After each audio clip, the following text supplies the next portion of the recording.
One question that I have kind of generally for you is there's a lot of anxiety among authors that historical romance readers are dying off and not being replaced.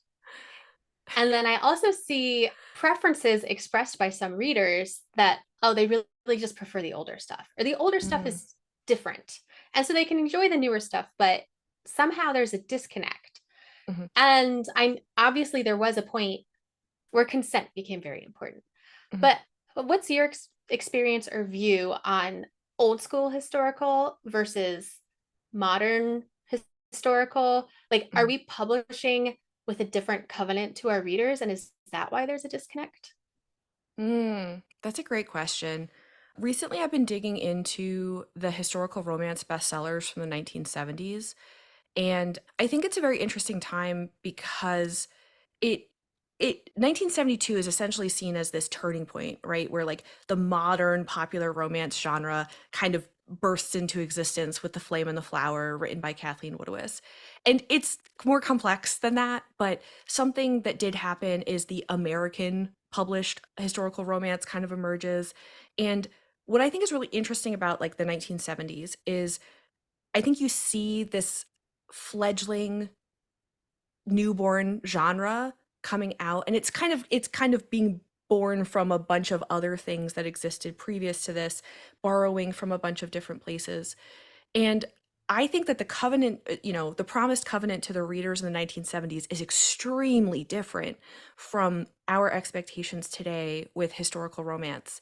Like something that I think might be surprising to modern romance readers today is that in the 1970s there were, the what we think of as bodice rippers like Rosemary Rogers' Sweet Savage Love. I mean, it's full on rape, multiple men in this woman's life, very violent. And so there was kind of this like Woodowist strain that was much more like one man, one woman.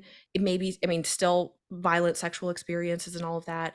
But then there was this other strain, and they were super popular, like millions of copies of these books being sold.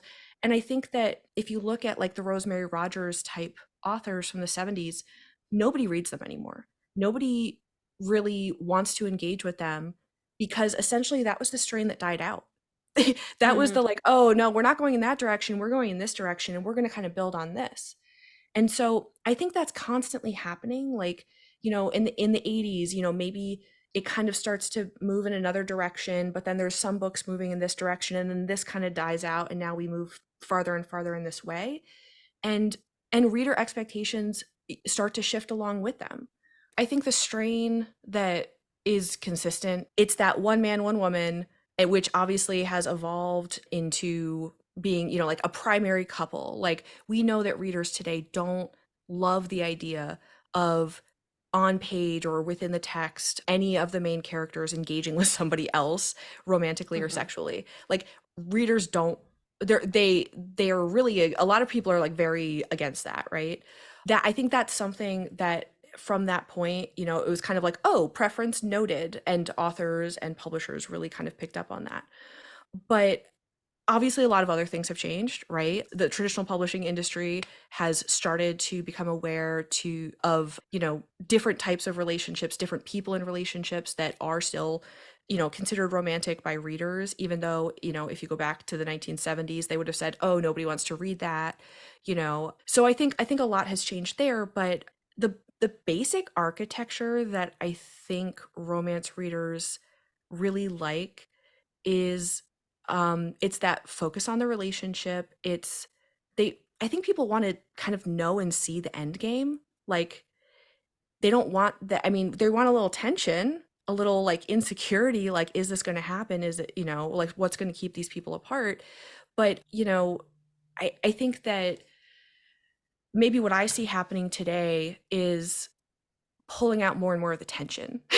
Like I think that like it's all good things that readers are becoming more socially conscious in their reading habits, but I think that sometimes the level of expectation for characters rises. It's like beyond what we would expect any human to Mm-hmm. hold up to. And it's like I think a lot of readers or there may be some vocal readers who are like, oh, I don't want to see them make that kind of mistake or hurt the other character in this way. And I mean, I'm kind of the position where I'm like, yeah, but you're kind of sucking the fun out of it. Like, like this isn't real life.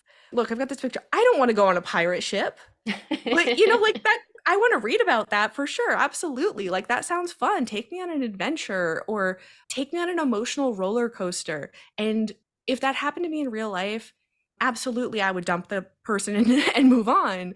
But fiction is always kind of exaggerating the conflicts that we are dealing with, or maybe kind of just giving us exposure to like emotional experiences that would be much more unpleasant if they were happening in an uncertain environment such as real life. In the Mhm. context of a book, if you're like, look, I know these two people are going to be together at the end, and I know who Endgame is. That is the security that allows us to enjoy things happening between the characters where we're like, oh gosh, I don't know how they're going to come back from this. You know, that doesn't mean we want to experience that, because in real life, we don't know if it's going to be the right choice to stay with somebody or like if we're going to end up with them. So it's like way too uncomfortable to experience in real life.